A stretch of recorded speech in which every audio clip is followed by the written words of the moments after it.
Welcome.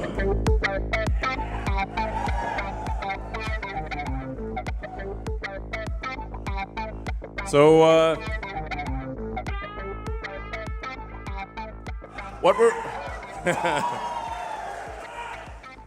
what we're going to.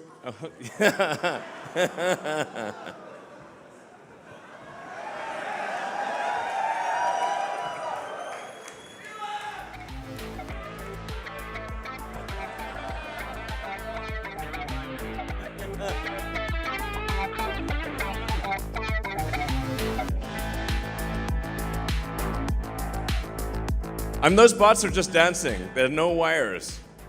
Those are actual robots.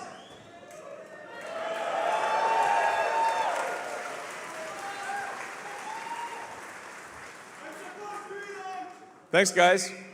First of all, I'd like to just give a heartfelt thanks to everyone who supported the shareholder votes. I super appreciate it. Thank you, everyone. I'd like to thank the Tesla board for their immense support. We have a fantastic board, fantastic group of shareholders. Thank you all. And what we're about to embark upon is not merely a new chapter of the future of Tesla, but a whole new book. And I'm going to talk about that. So this really is going to be quite the story. And Optimus is a fundamental part of that. The sheer scale of Optimus, I mean, I'm going to say a bunch of things that probably I shouldn't say, but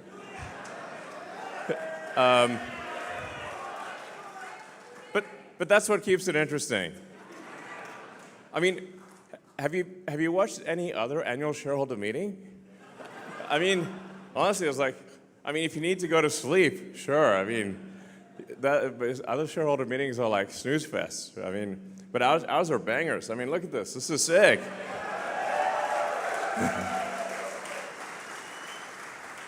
We got like the cyberpunk nightclub here with real robots just standing there and milling around and dancing. And around our engineering headquarters in Palo Alto, the robots are just walking around the office 24/7 with no one minding them. And then they go charge themselves. And so the scale of Optimus, like I said, that's really going to be something else. I think it's going to be the biggest product of all time by far. Yeah. So, like bigger than cell phones, bigger than anything. I guess a way to think about it is that every human on Earth is going to want to have their own personal R2-D2 C-3PO. So who wouldn't? But actually, Optimus will be even better than that. R2-D2, you just kind of beep at you, and it's kind of hard to figure out what he's talking about. You need C-3PO to translate, but Optimus is going to be, everyone's going to want one.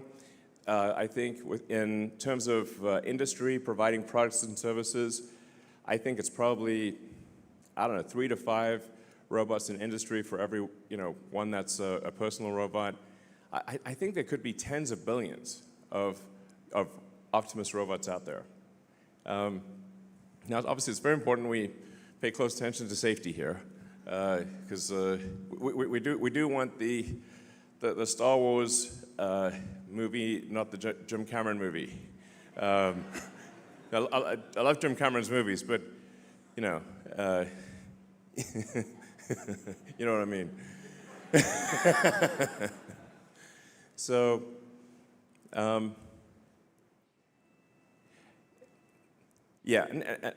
So we're gonna launch on the fastest production ramp of any product, of any large complex manufactured product ever. And starting with building a 1 million unit production line in Fremont. And that's line one. And then a 10 million unit per year production line here on the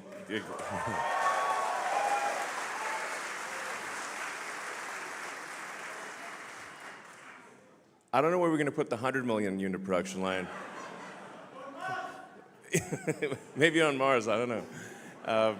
But I think it's going to literally get to 100 million a year, maybe even 1 billion a year. You know, people often talk about like eliminating poverty, giving everyone amazing medical care.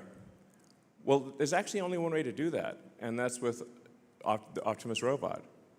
With humanoid robots, you can actually give everyone amazing medical care. In terms of Optimus will be more precise. Optimus will ultimately be better than the best human surgeon, with a level of precision that isn't possible, that is beyond human. So I think that's a pretty wild concept to say, okay, if you know, people always talked about eliminating poverty, but actually Optimus will actually eliminate poverty. Optimus will actually give people incredible medical care.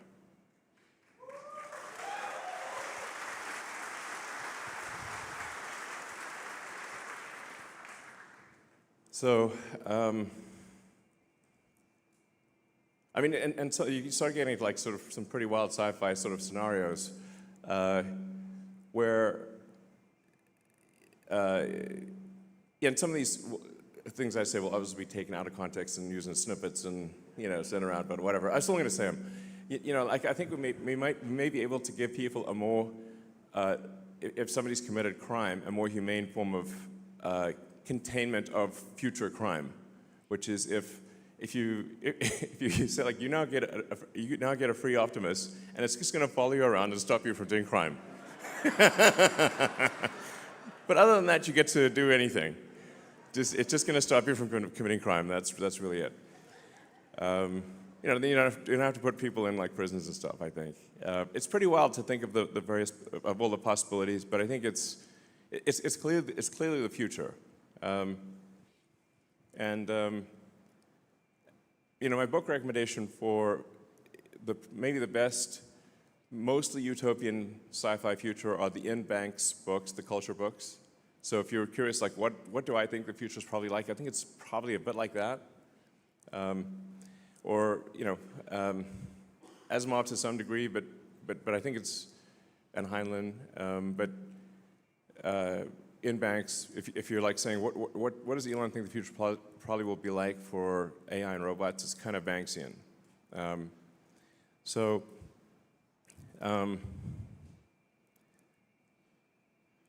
Now, and things do get kind of wild from an economic standpoint. Because at a certain point, with AI and robotics, you can actually increase the global economy by a factor of 10 or maybe 100. There's not like an obvious limit.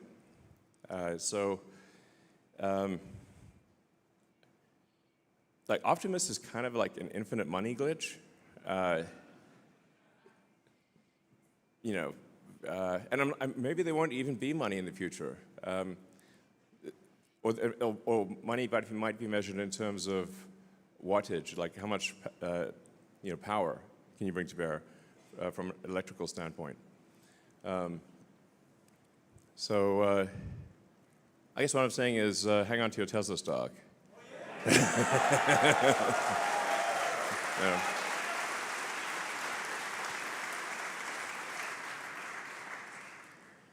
So, yeah, man, it's pretty wild. You're welcome. Let's see, I think we've got some slides to go through. I'm going to ad-lib a lot of this stuff, but so you know, when we started Tesla, the goal was to accelerate the advent of sustainable energy, and that's what we've done. I think Tesla has really led the way with electric vehicles, with battery packs, with a lot of solar, and many other companies have then followed our lead and done that. And electric cars, which used to be non-existent, are now prevalent. And the Model Y, for example, is the #1 selling car of any kind on Earth.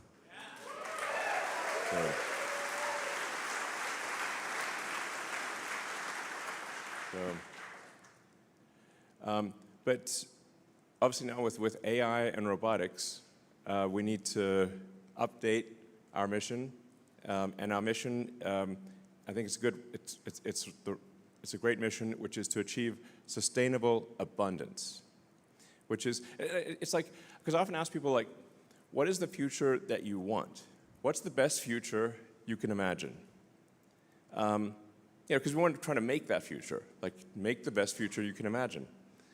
And I guess probably the best future is if people, can have whatever they want from a goods and services standpoint or medical standpoint, but at the same time we don't destroy nature, and we keep the rainforests and the beautiful national parks and all that stuff.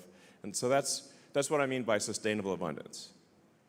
Is that people, can have whatever they want, have all their needs met, but we still keep all of the natural beauty that we want. Okay.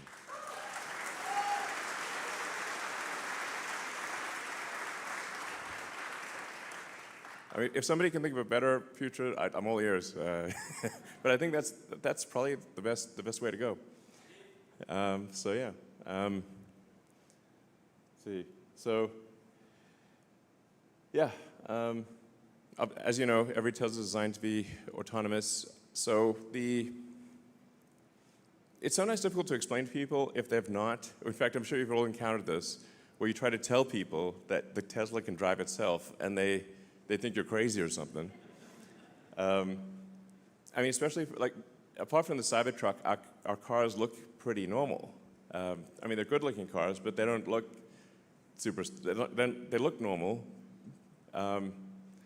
But I guess it's kind of like having a cat, and the cat's just sitting. Let's say you've got a cat and it's like just sitting there on the couch, and you try to tell people that the cat can actually, it's actually Puss in Boots, and it can actually put on boots and a hat and swashbuckle and sing and dance, and people are like, no way, man, that's a cat.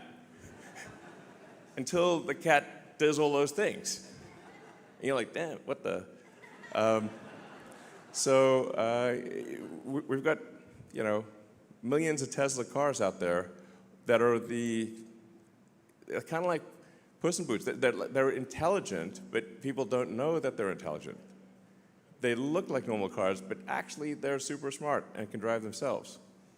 So I think that's probably the single biggest thing we need to do is to educate potential customers that you can either have a car, you can either have a cat that's like a normal cat, or you can have Puss in Boots, and Puss in Boots is very cool.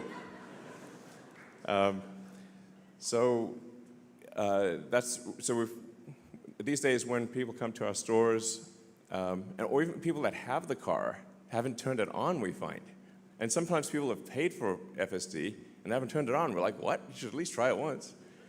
And so now we'll the sales team.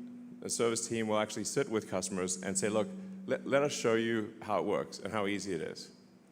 And then once they've tried it for even just a few days, they can't live without it. And now with version 14, we're actually getting to the point where we almost feel comfortable allowing people to text and drive, which is kind of the killer app. Because that's really what people want to do. And do. Actually, right now the versions, the car's a little strict about keeping your eyes on the road, but I'm confident that in the next month or two, we're going to look closely at the safety statistics, but we will allow you to. Text and drive, essentially. Yeah. So, yeah.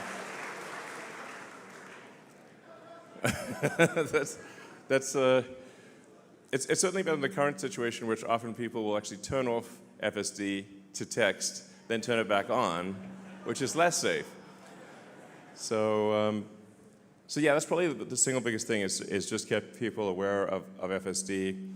And then obviously we need to get it approved in Europe. So we certainly appreciate the support of our customers in Europe pushing the regulators to approve FSD, because you can't even get even just normal supervised FSD is not allowed in Europe currently, which doesn't make any sense. And I've had these like crazy conversations with the regulators that seem like a Franz Kafka novel, where I'm like, well, look, we have billions of kilometers of data that shows that FSD increases safety. And they're like, well, we have to have all these committee meetings. I'm like, yeah, but people's lives are at stake here. So definitely a pressure from our customers in Europe to push the regulators to approve would be appreciated. And then we have partial approval in China, and we hopefully we'll have full approval in China around February or March or so. That's what they've told us.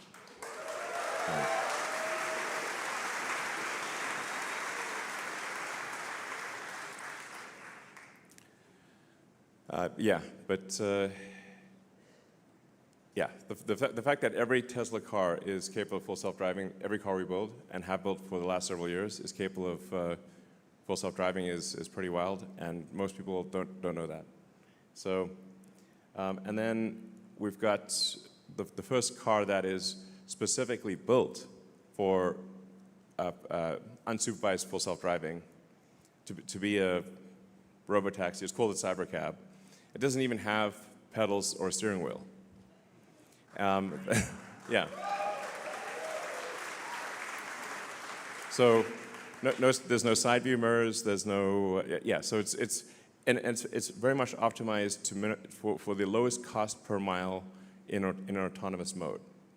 And that production is happening right here in this factory, and we'll be starting production in April next year.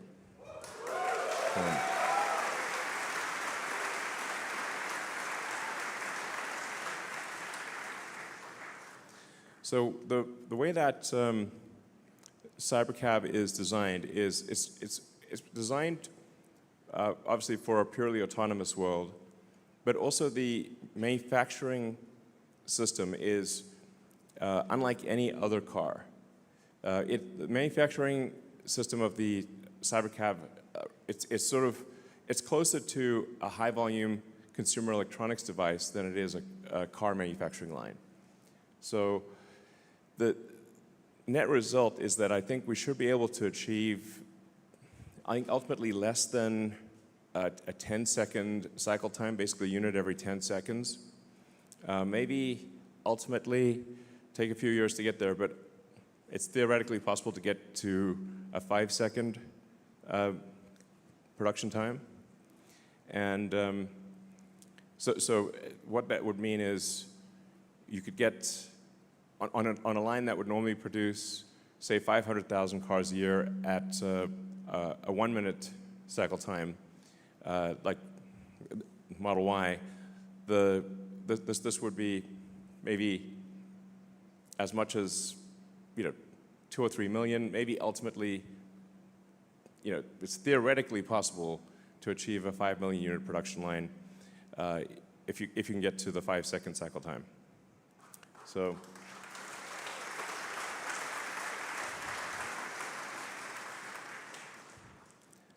It's a lot of cars. So these will be everywhere in the future. So, and we wanted to look futuristic, so it changes the look of the roads. So now the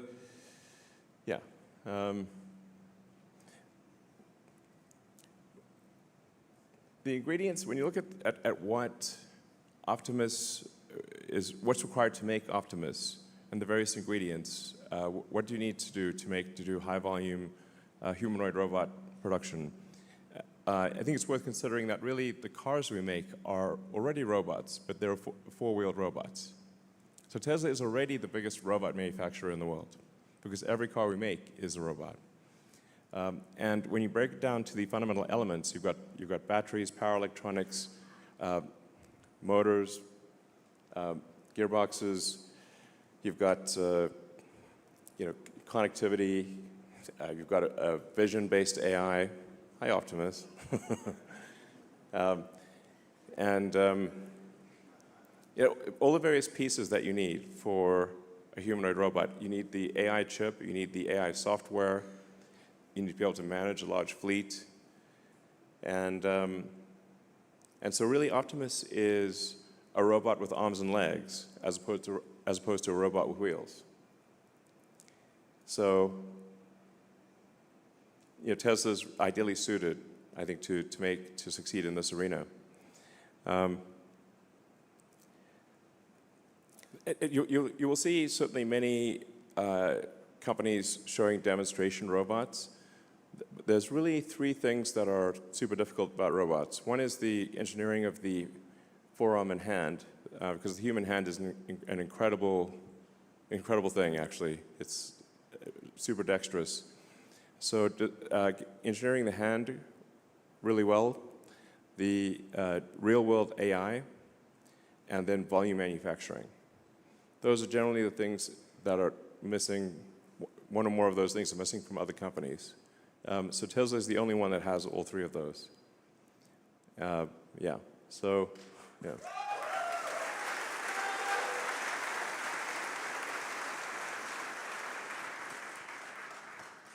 So this is the Optimus kind of initial. It's kind of the prototype production line.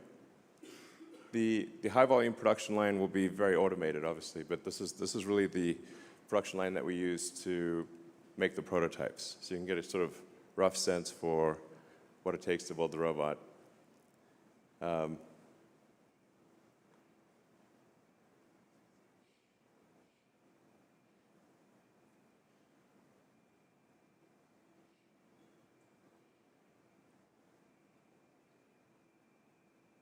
Got to pull the finger.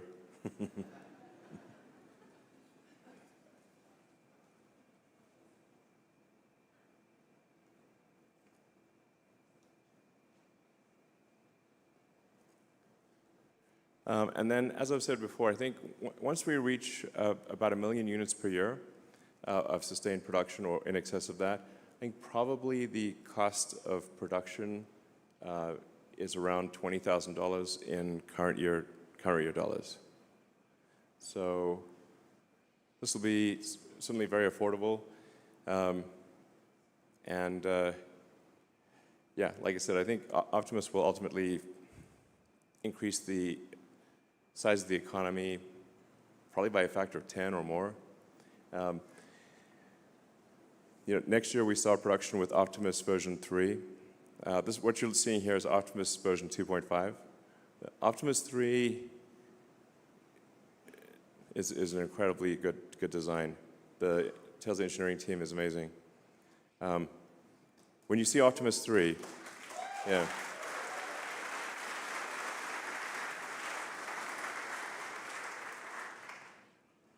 It will seem as though that there's someone like a person in a robot outfit, which is how we started with Optimus. It really is going to be something special. And then Optimus 4,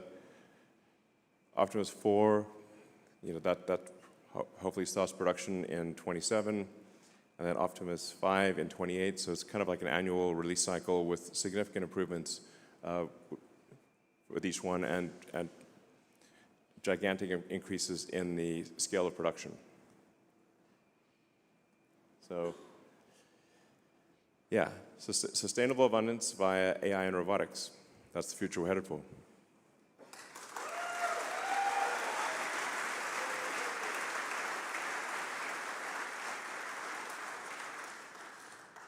And as I think most people here know, the safety statistics show that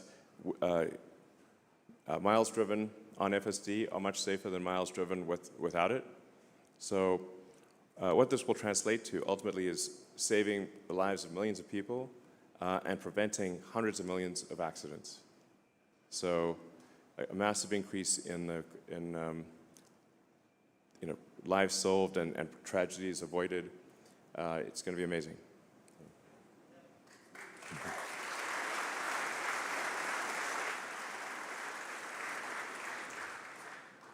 And how many people here have tried 14.1? Okay. All right, cool. Yeah, you can see even with the point releases, it's getting quite a bit better. It should be pretty smooth at this point. But really, 14.2 is, there are major changes with 14.2 and then 14.3. I think by 14.3 is when we'll really be at the point where you can just pretty much fall asleep and wake up at your destination. So.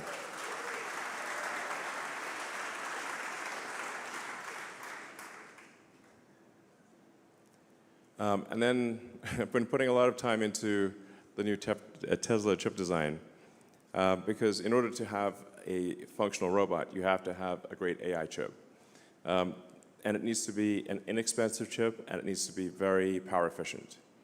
So we believe the AI5 chip will be probably about a third of the power of, say, something like a Blackwell, an NVIDIA Blackwell, which is a great chip, for roughly comparable performance, and much less than 10% of the cost.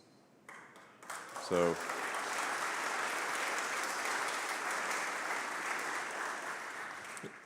This is a chip that is very much optimized for the Tesla AI software stack.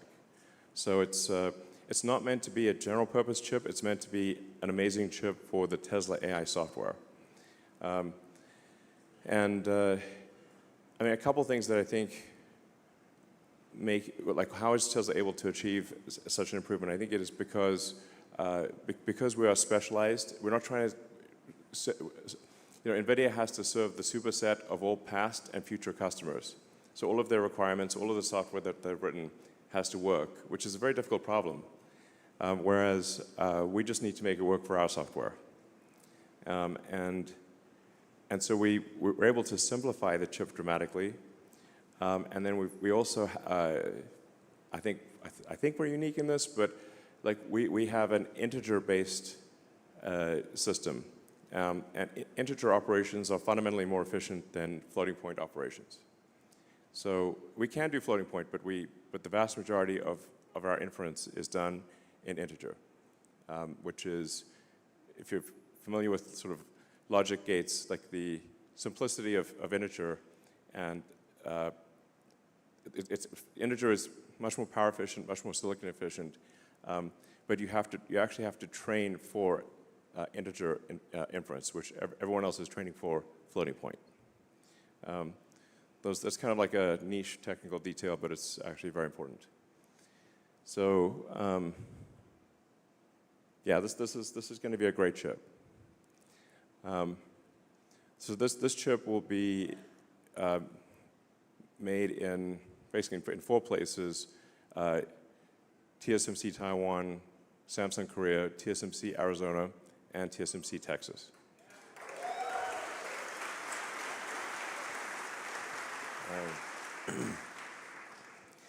And we already know what improvements to make for AI6. So I'm hopeful that we can, within less than a year of AI5 starting production, we can actually transition in the same fab to AI6 and double all of the performance metrics. So. I'm super hardcore on chips right now, as you may be able to tell. I have chips on the brain. I dream about chips, literally. I can draw at least the broad brushstroke physical design of the AI5 chip by heart at this point. It's a good chip. It's a good chip, sir. So this is really key. Now, one of the things I'm trying to figure out is how do we make enough chips?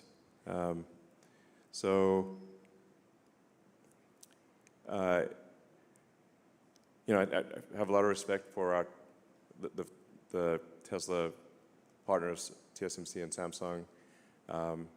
Maybe we'll do something with Intel. We haven't signed any deal, but it's probably worth having discussions with Intel. But even when we extrapolate the best case scenario for chip production from our suppliers, it's still not enough. So I think we may have to do a Tesla terafab. So it's like Giga, but way bigger. I can't see any other way to get to the volume of chips that we're looking for. So I think we're probably going to have to build a gigantic chip fab. Yeah.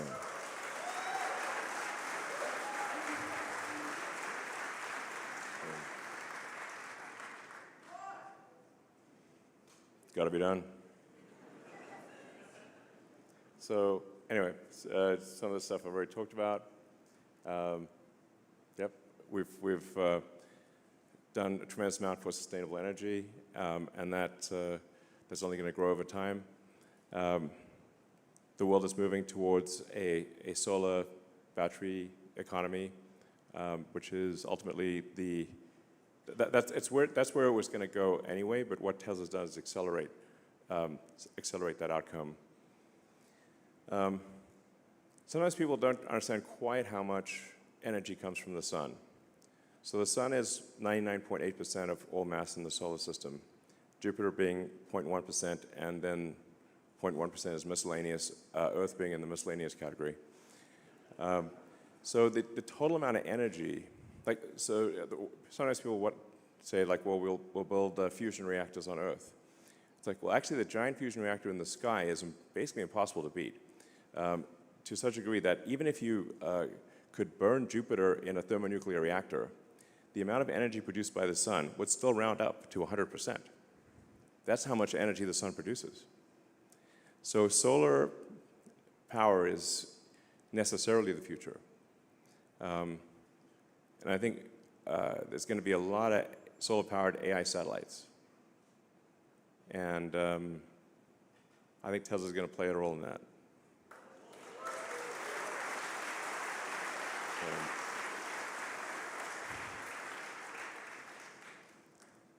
We've obviously refreshed the product line, so S3XY.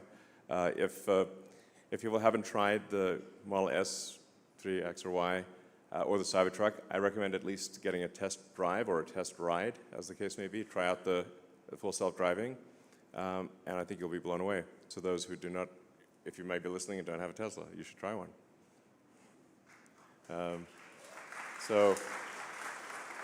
And of course, we've got the Cybertruck, which is the toughest truck of all time.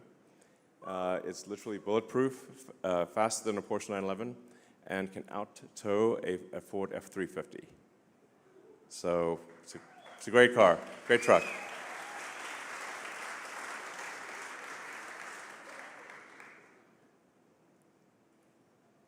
And then starting next year, we manufacture the Tesla Semi. So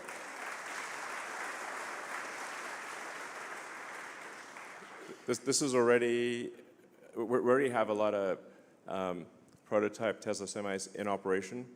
PepsiCo and other companies have been using the Tesla Semi for quite some time. But we will start volume production at our Northern Nevada factory in 2026. So we got two big products, or three massive products starting production next year. We got Optimus, we got Tesla Semi, and we got the Cybercab. So,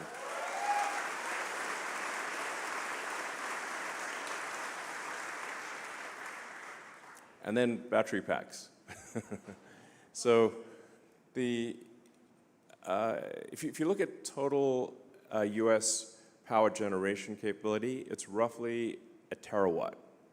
But the average power usage is less than half a terawatt.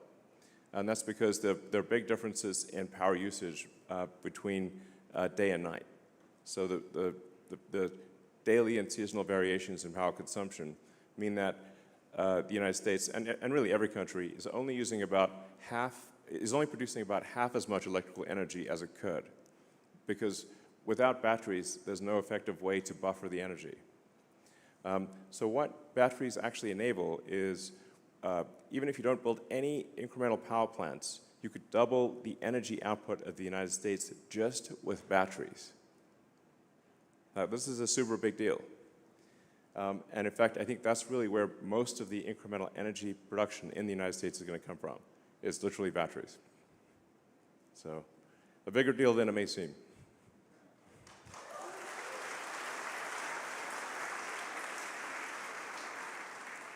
And then we keep improving the battery design, so the Mega Block, which makes it really easy to deploy battery, utility scale batteries. So we've just simplified and brought more of the components to be internal to the batteries, so you can just show up and drop off a battery and it works. And then hopefully over time we will actually add more and more of the power electronics, so that Megapack will actually be able to output up to 35 kilovolts directly. So you won't need a substation, that's what I'm saying. You can just literally drop it off, kind of like the way that a power wall, you just connect it to the house, the utility wires go on one side and the other side goes to the house mains, and that's it. So we want to get Megapack to the point where you just literally take the utility wires and you plug them in, and it just works. So.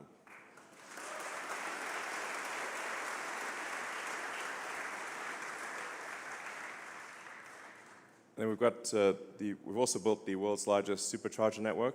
So we do a lot of things here at Tesla. That's the biggest supercharger network in the world by far. And ultimately, you'll be able to go anywhere on Earth using a Tesla supercharger. And it's pretty close to anywhere on Earth, but it's it's going to be ultimately just anywhere. It'll just work anywhere. So. The supercharger team has done great work expanding that and improving the efficiency of the supercharger network. And in North America, they did such a good job that the other car companies basically said, well, they'll just use the Tesla supercharger network. I'm like, okay, sounds good to us.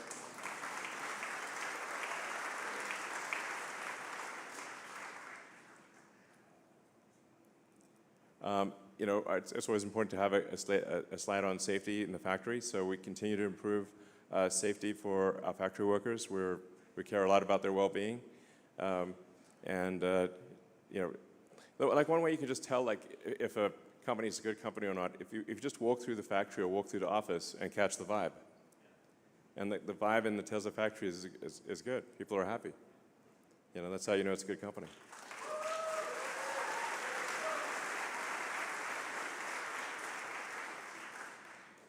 We've also put a lot of investment into raw materials. So we've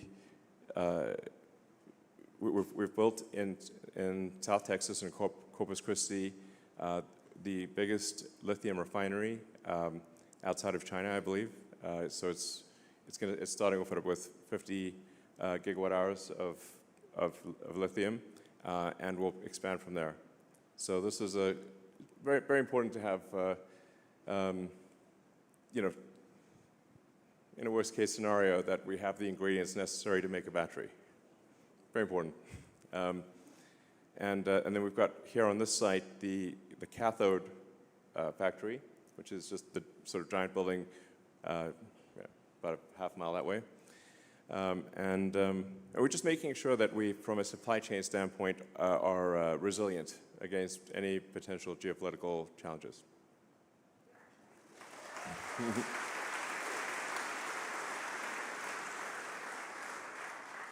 And then also at this factory, we also make the 4680 cell, which is getting better and better. And that 4680 cell will be used in the Cybercab. It is being used in the Cybertruck and will be used in the Cybercab and also in Optimus. So that's going well. But we continue, obviously, to get cells from many suppliers. It's kind of like the chip fab thing. we'll take as many chips as our suppliers can provide us, but then beyond that, if they can't provide us with any incremental cells or chips, we kind of have to make them ourselves or we get stuck.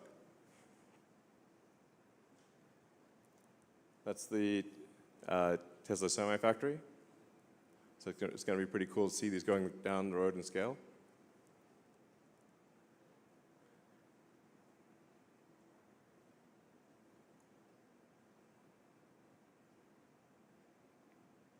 Yeah, so that's the basic plan. Sustainable abundance for all.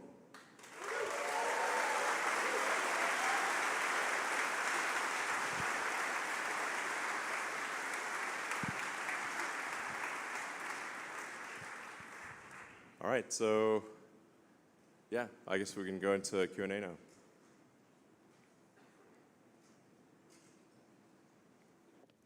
Maybe at the next annual shareholder meeting, we'll have Optimus take some of the questions.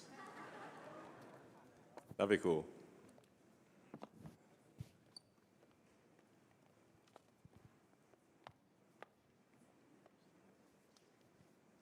So let's see, Alexander. Well, thank you for your help, by the way.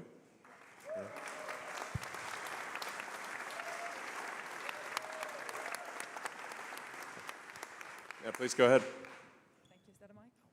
Is it? No, let me hold it. It's okay.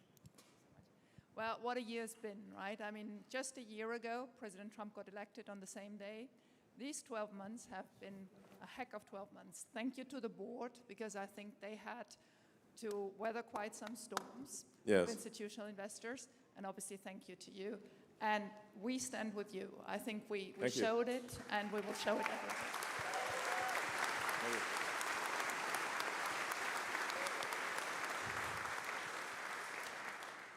So we would like to express a wish, please. This is a nice venue. We love coming to the factory, and I think it's actually great we're doing this at the factory. But there are thousands of retail investors who are crying because they cannot. They come to me. I love playing the mama, but I now give it to you. Please organize a bigger venue. We're bigger than Berkshire, and we will do better than Berkshire. Okay, sure. And we can pay to make it happen. Yeah. Actually, Tesla will be way, way, way bigger than Berkshire long term. It's going to be kind of nutty. All right, we'll do the next one. Maybe we'll do it in the, maybe the downtown arena or the soccer stadium or something like that. And get your security checked. We want to make sure that you're safe. What if I just bob and weave? But, you know, we want a party, and if you can bring the other Elon companies there as well, investors would really appreciate it. All right, sounds good. So thank you very much for listening to All right.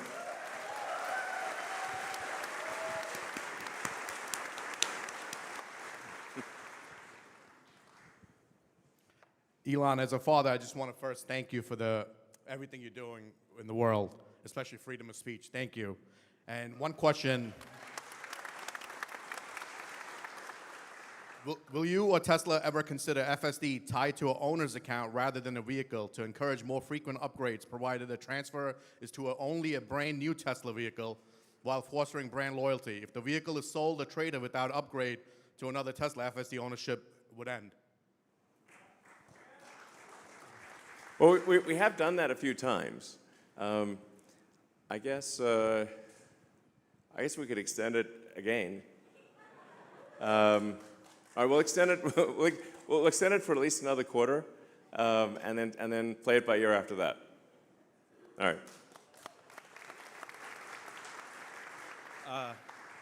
Howdy, Elon. Congrats on not having to show up to work for free anymore. Yeah.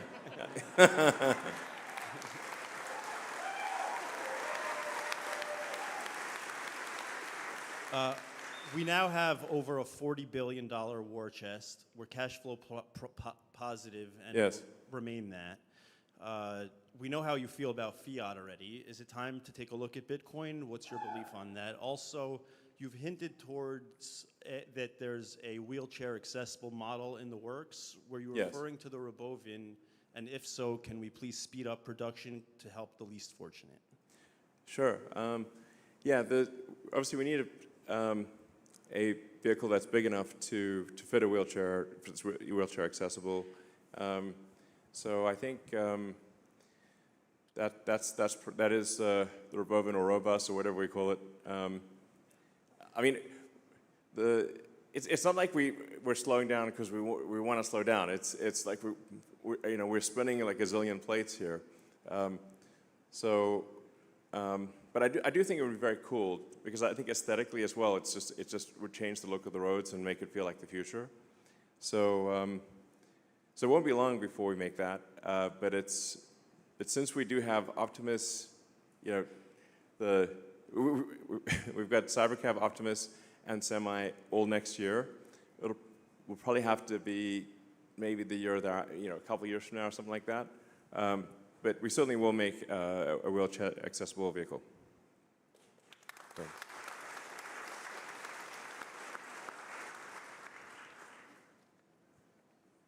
Hi, Satoshi.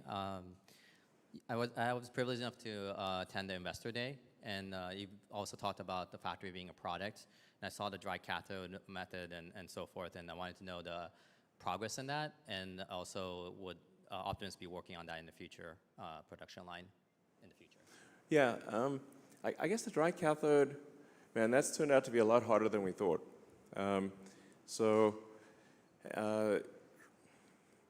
It does look like it's going to be successful, and it will have some cost advantage relative to wet cathode.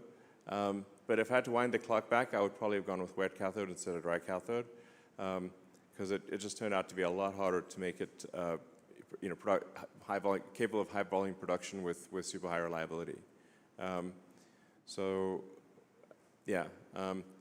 we will be scaling up battery cell production at Tesla, and looking for cell production from our suppliers as well, because we're going to be ramping up production very dramatically at Tesla. So now that we believe we have full self-driving, that we have autonomy solved, or at least are within a few months of having it unsupervised autonomy solved at a reliability level significantly better than human. That means it's time to ramp up production, because the value proposition is now much greater than a regular car. The killer app really is for people: can you text and drive, or can you sleep and drive? Can the car take you to your destination, or do you need to pay attention and have to drive it? And before we allow the car to be driven without paying attention, we need to make sure it's very safe. But like I said, we're on the cusp of that. I know I've said that a few times, but we really are at this point, and you can feel it for yourselves with the 14.1 release.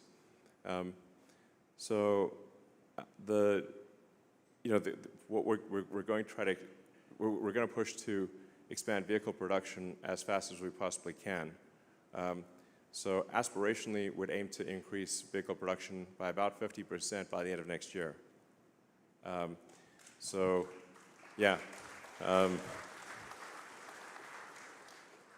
it's very hard to increase production, but that's roughly, I don't know, maybe we get to, like, I'm just guessing, at an exit rate by the end of next year of around 2.6, 2.7 million vehicles, annualized production, and then aim to get to maybe 4 million by the annualized rate by the end of 27, and then maybe 5 million by the end of 28. Those are our aspirational goals.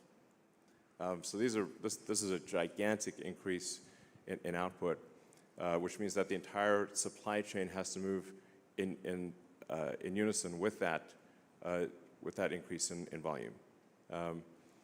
The nature of producing a large complex product is that it moves as fast as the least lucky, dumbest element in the entire system, and there's 10,000 plus items.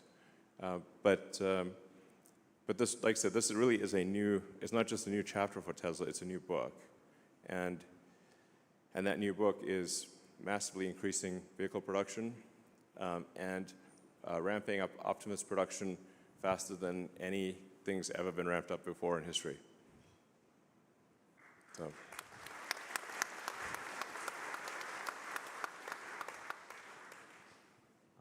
Elon, thank you. Thank you from all of us. You know, the retail shareholders really care, and so I echo the sentiment of, you know, a larger venue where more can come. You know, as a testament to that, I was fortunate enough to be here last year, and since then, touring the factory, talking to, you know, people that work here, I'm just a retail shareholder, but increased my holdings 12 times, right? So I know it's really engaging and gives people a confidence, and so thank you for having us, and I do echo that. I hope it grows. Last year, I'm the one that asked you about your well-being and safety. Oh, yeah. I'm still alive. And, you know, it was a broad, you know, general question, and it was before, you know, some of the uncertainty that's unfolded since then. And Yeah. so I hope it had a positive, you know, impact, and, you know, we all care. And so my question this year, you've talked recently about the most mind-blowing product demo of all time, and a shot at being the most memorable product unveil ever. Roadster. Yeah. And I have patiently been waiting on my Founders Series Roadster reservation. So on behalf of the Founders Series guys that have stuck in there, can we be invited to this unveil? Oh, yeah, sure, absolutely, definitely. Okay. Yes. So all Founders Series can be invited? Yes. I mean, it's the least we could do, frankly, for people that are long-suffering Roadster reservation holders. I feel confident in saying it will be the most exciting product unveil ever. And I hope that, whether it goes well or doesn't go well. Since I'm up here, can I get the first one? Well, I guess it's according to whoever put down their deposit in that sequence. So that's but you'll get a very early one. I mean, the new Roadster is very much sort of like it's not even the icing on the cake; it's the cherry on the icing on the cake. So I mean, it's really kind of like you know, it's like it's not essential for sustainable abundance. Let me put it that way. But I do think there should be you know, very cool technology in the world that is you know, that's way beyond anything that's ever existed. And I think I'd like those, like, even if I could never have access to those things, I'd like to know that they exist and see the future happening. So I think it will be inspiring to a lot of people, and just it's extreme. It's like the coolest car, if it even is a car, that will probably ever exist. Yeah. So. Hi, Elon. Congrats on the proposal plan. That was amazing, the compensation. Question back to chips. So chips. Chips will be the limiting factor. To the future. So on yes. that. Chips and electricity are the two limiting factors. Yeah, and we got the energy and power and energy packs ready to roll. So I think on the chips, I think you said TSMC, Samsung, perhaps Intel, 14A, and several different sites. I heard a couple U.S. factory sources, which is. I mean, we're like everyone. Everybody. You know, it's like. Yeah. Yeah. And so I guess is there an open door in the future of investing directly into some of those foundries? And second question, how big is a terafactory? Can you put that in scale and that's a good point. That's a semiconductor terafactory? Yeah, well, I mean, the thing is that we actually have agreed to buy all the chips that are made from the fab, you know. So it's basically a money printing machine for TSMC and Samsung. It's like literally, the faster you make the chips, the faster we send them money, but it's still not going at just fast enough. So that's why I think, as far as I can see, the only option is to go build some like very big chip fab. And then you got to solve memory and packaging too. So, but otherwise you just tap out at whatever the chip production rate is. So I guess Terra would be, you'd want to say it's got to be at least 100,000 wafer starts per month size fab. And maybe that would be one of 10 in a complex. So it would ultimately be 1 million wafer starts per month. Yeah, exactly. You can tell when it gets the giggle factor, that's probably a good sign that we're onto something special. But I wouldn't be surprised if long term it's like 1 million wafers a month. Yeah. Hi, Elon. I'm a long-term investor, so I've been holding the shares for 12 years. I worked at the autopilot team development for 10 years, and I brought my dad here from Brazil. We actually won the Tesla Vision contest with the Cybertruck B video, so I hope you get to see that at some point. So thanks for the free Model Y.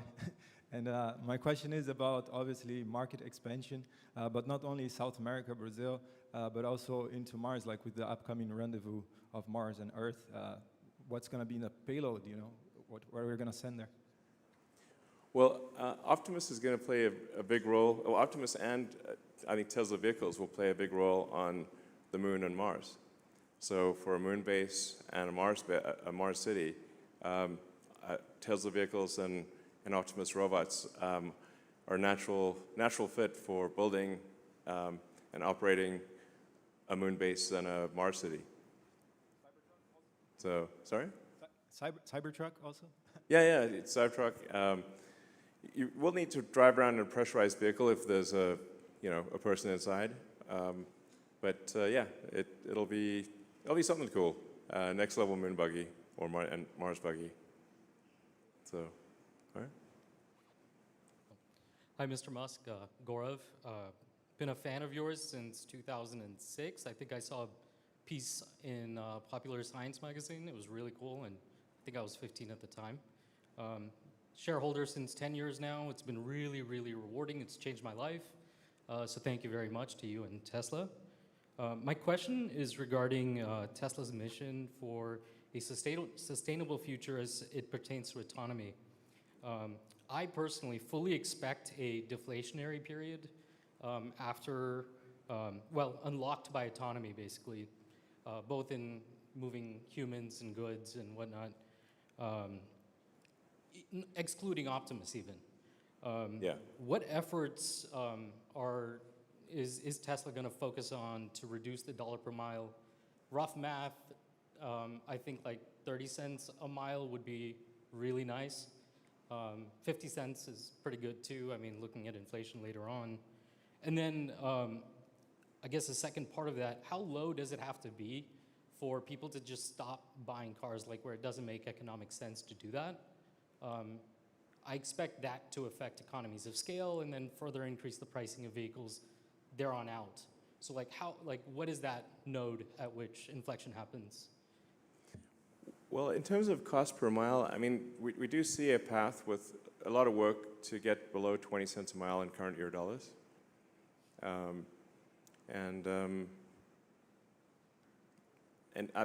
somewhat agree that things will probably be deflationary as productivity increases, because you can think of money supply as being the ratio of goods and services to what's the growth in goods and services versus the growth in the money supply?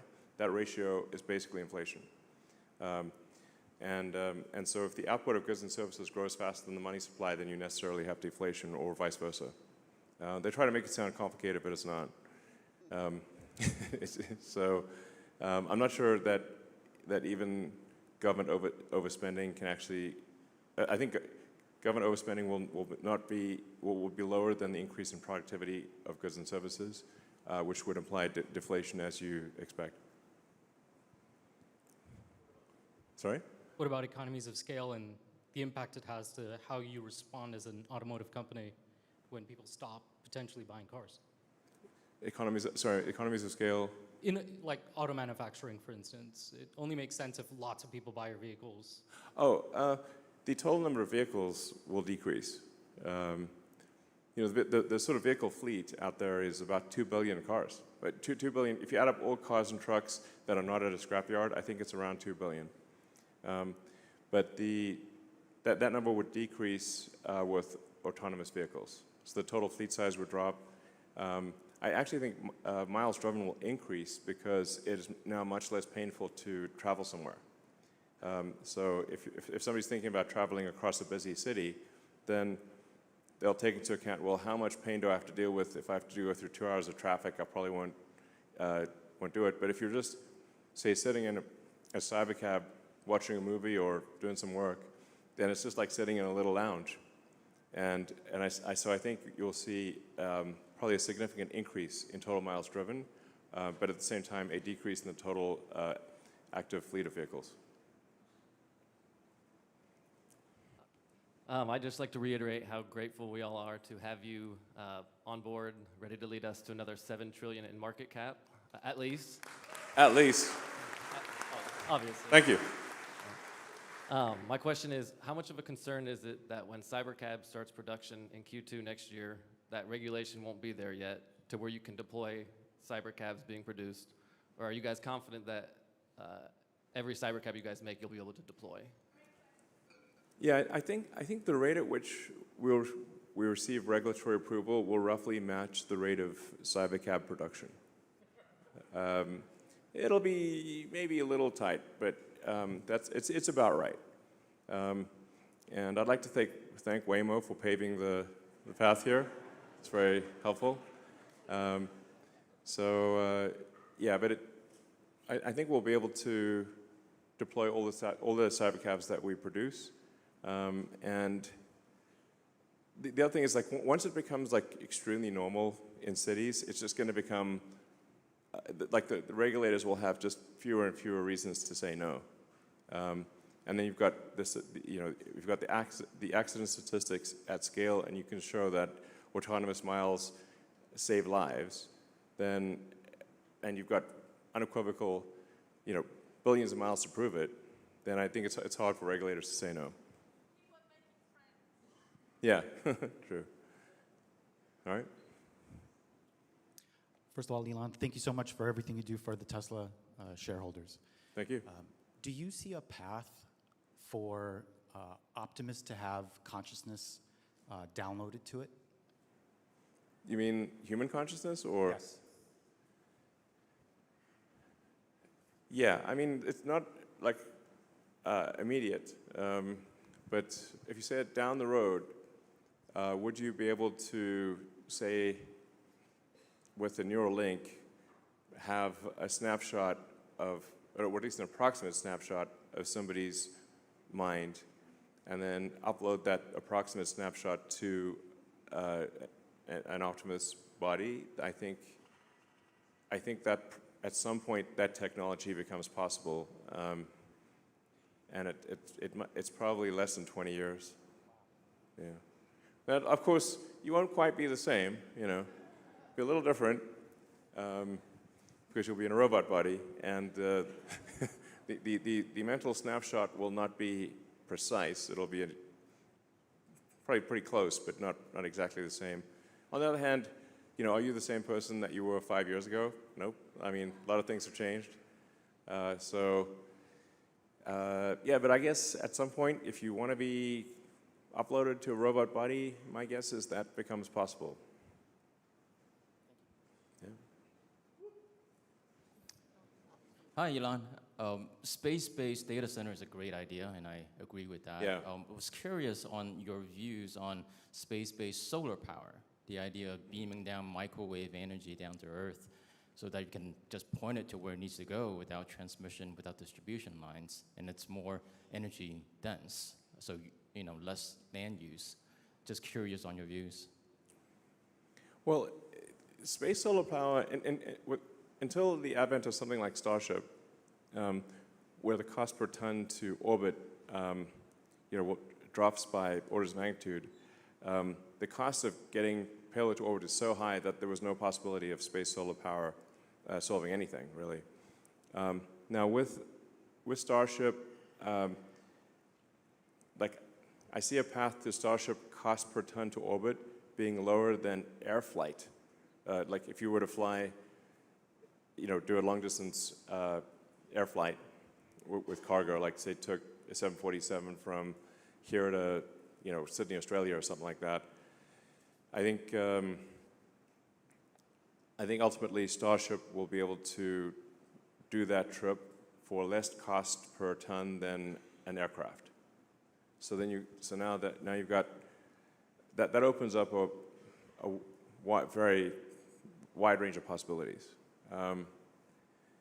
Like the most obvious one, I think, is actually solar-powered AI satellites. So to move the AI to orbit and essentially deep space over time, because you can actually access over 1 billion times more energy from the sun in deep space than you can on Earth.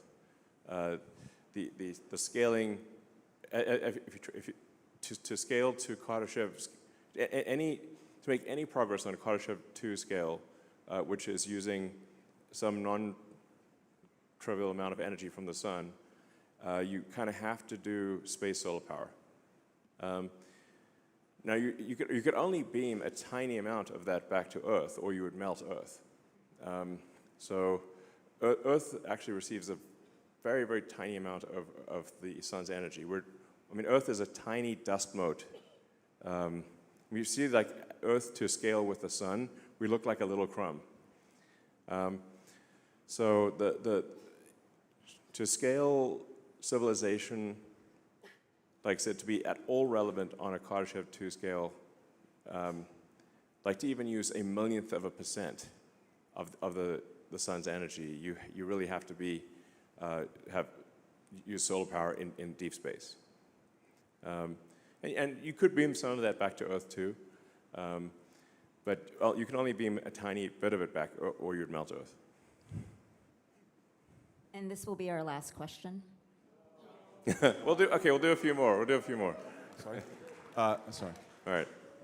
Elon, look around you. This is a very, very small sample of Tesla soldiers. Maybe, actually, I should say Elon Musk soldiers. Well, thank you for your support. So, thank you, everyone. I'd just like to say thank you from the bottom of my heart for your support. Thank you. And thank you, everyone out there. So, I know for sure a lot of them sold the farm to buy Tesla. And they stuck with Tesla through thick and thin, good days and bad days. Yes. So my question to you is, how do you feel about repeating the success, but in a safer way, where you get qualified Tesla retail investor only to invest in SpaceX, avoiding all these market manipulators, those crooks, and these short sellers? Yeah. It is a tough problem that you highlight. I mean, unfortunately, over time, the parasitic load of being a public company has just grown over time. And so you get all these, like, spurious lawsuits, obviously, and they just make it very difficult to operate effectively as a public company. But I do want to try to figure out some way for Tesla shareholders to participate in SpaceX. That would be very cool.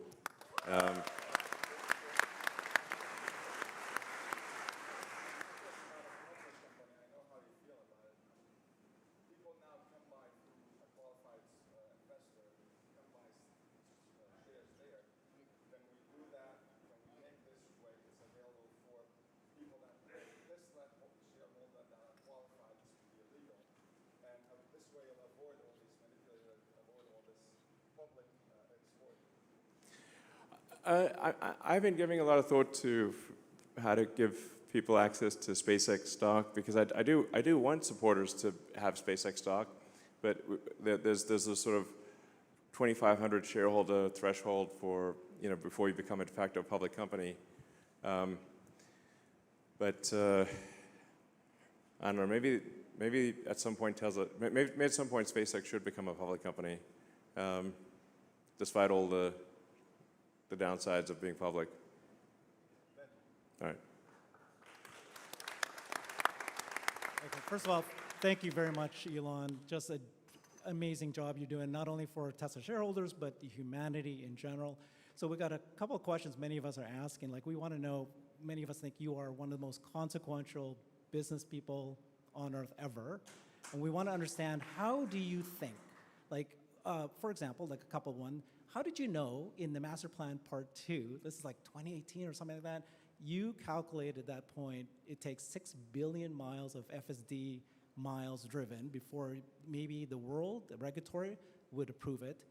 And then the second is, like, when you were deciding if Tesla's going to have, you know, the hardware chips, AI chips, did you know at that time that at some point when you get to AI5, it's going to be used not only for cars, but for bots and for AI data centers? Like, was that luck a little bit, or was it like you kind of knew that that was going to happen?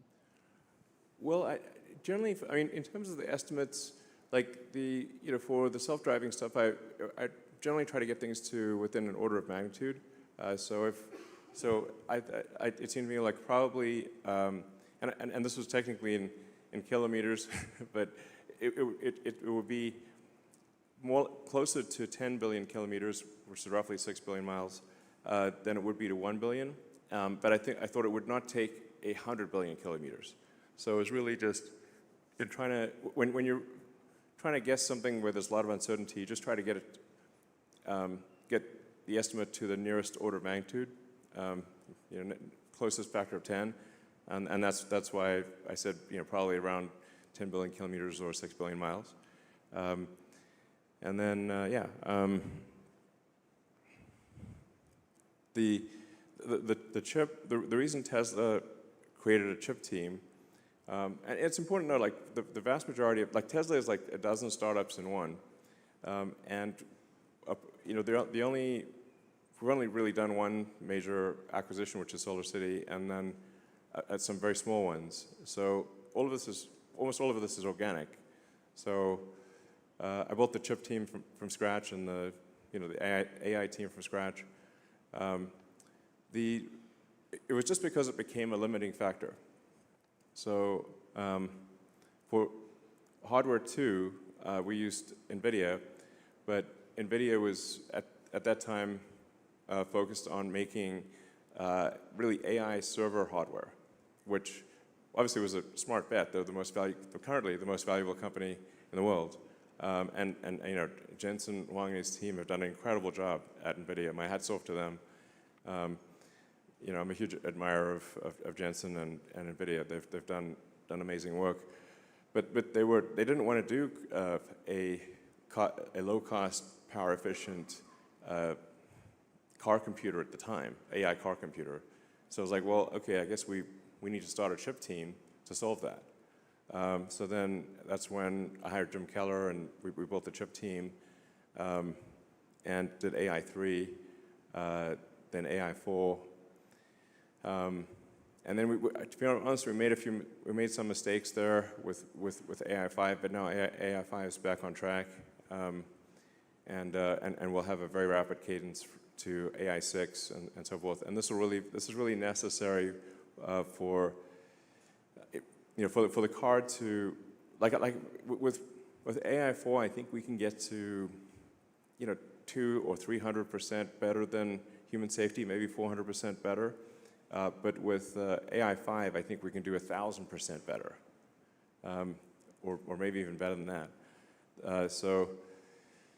Than human safety. So at a certain point, actually, it might be too much intelligence for a car. I was thinking, what if you get stuck in a car and you have too much intelligence? But then one of the things we could do is when the car is idle, is use the car as a massive distributed AI inference fleet. So, with the consent of customers, we're like, do you want your car to earn money for you while it's sitting in your garage at night?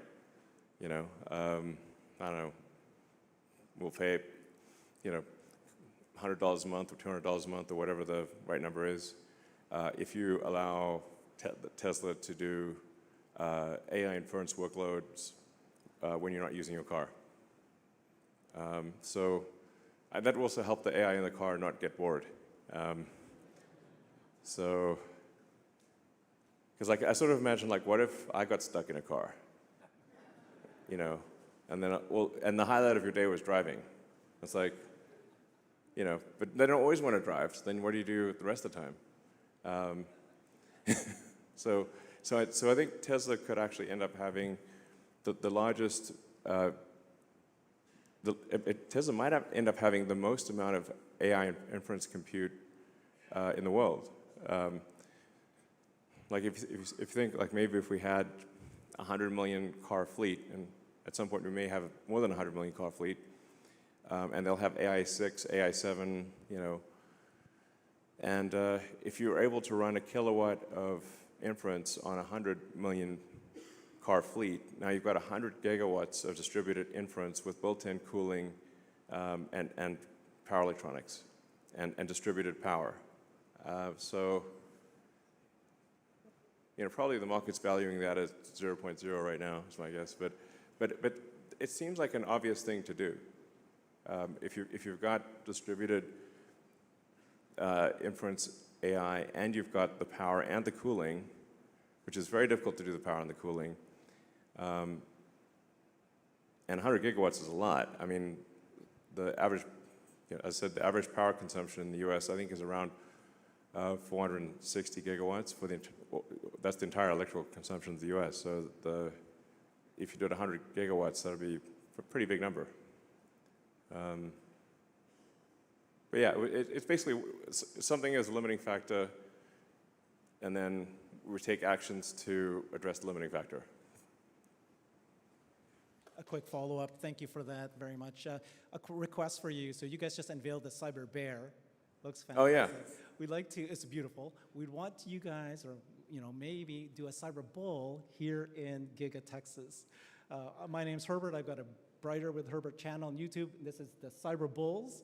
We are representing the Tesla Bulls, and we stand with you, Elon. But wouldn't it be cool to have a Cyber Bull right here in Texas? Like a cyber longhorn? Cyber Longhorn. All right, Let sure. that be We'll do a cyber longhorn for the factory. All right.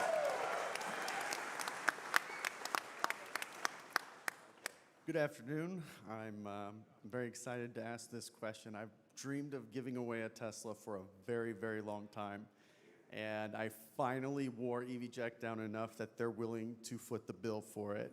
But it turns out to give away a Tesla, I have to have your permission to say we're giving away a Tesla. So it's a simple just question. give it away. You don't have to do anything. Tesla doesn't have to do. We're going to go through the normal channels. We'll buy it from a store. Sure. All that stuff. You can give away Tesla. It's totally cool. Yeah. Yeah, but certainly you don't need my permission to give away a car. We'll take like maybe a couple more questions and then call it a night. Over here. All right. Hi, Elon. My name is Jonathan. You mentioned that the Roadster will have more tech than all the James Bond vehicles combined. Do you think there's any possibility that any of that tech will make it into the current vehicle lineup? No. And to follow up on that, do you have any estimate of production or delivery timelines for the Roadster? I guess, well, so we're aiming for the product unveiled will be of the Roadster 2, which will be very different from what was shown previously. That demo event will be April 1st of next year. I have some deniability because, like, I could say I was just kidding. But we are actually tentatively aiming for April 1st for what I think will be the most exciting, whether it works or not, demo ever of any product. And then I guess production is probably about 12 to 18 months after that. I think production is probably a year or so after that. Oh, well, I can't give away the secrets, but you won't be disappointed. All right, we'll take one last question, I guess. Hey, Elon. All right. 3 last questions? Okay. Hi, Elon. I'm really excited about this future of sustainable abundance that we're talking about. I mean, you're going to be saving a lot of lives with FSD, but the number of lives that would be saved and improved with this future vision you have is really inspiring and very exciting. So even today, you've mentioned, though, that in a post-scarcity world, the role of money could diminish or become obsolete.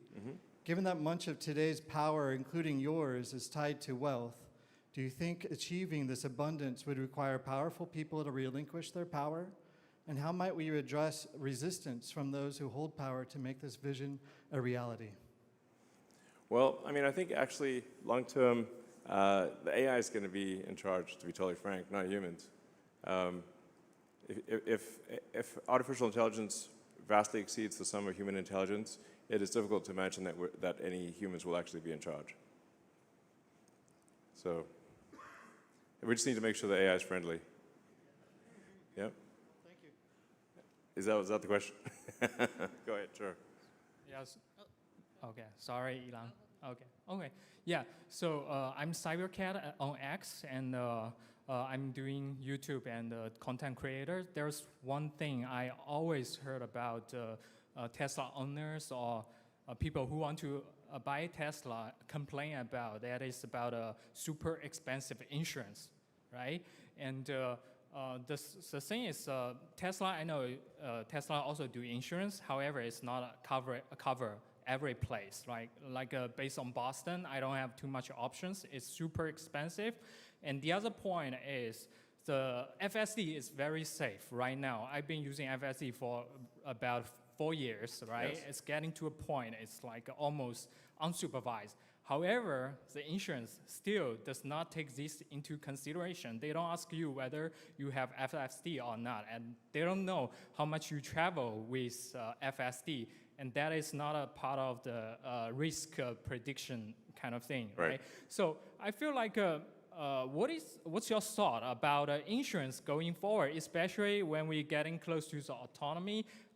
What is path, like either using your own or with the external partnership? For example, there's a company called Lemonade. Okay, we do need to not have the questions be super long. I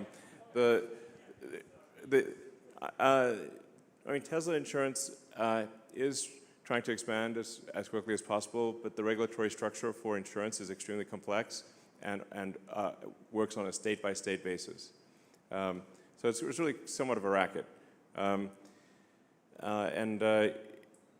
The rules for insurance are different with every state. It's a very, very complicated thing. So but I'm aware that insurance often is too expensive and doesn't take the right things into account. So all I can say to that is, yeah, we'll keep expanding Tesla Insurance. When the car is operating as a cybercab, Tesla will simply self-insure, so that kind of solves that. Insurance is a real pain in the neck, for sure. Okay. I do need to end this at some point. I'll take, one question there. All right, thanks Elon for taking my question. I appreciate it. My question has to do with compute and what the build out or how much is necessary to train Optimus and actually get them to a very household, meaningful robot that can do things, and if the partnership with xAI would help accelerate that. Yeah, there's a lot of training compute needed for Optimus, because the AI chip in the robot is relatively weak because it's really limited on power.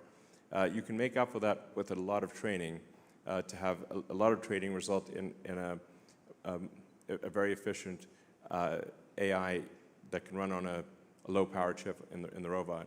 So it is.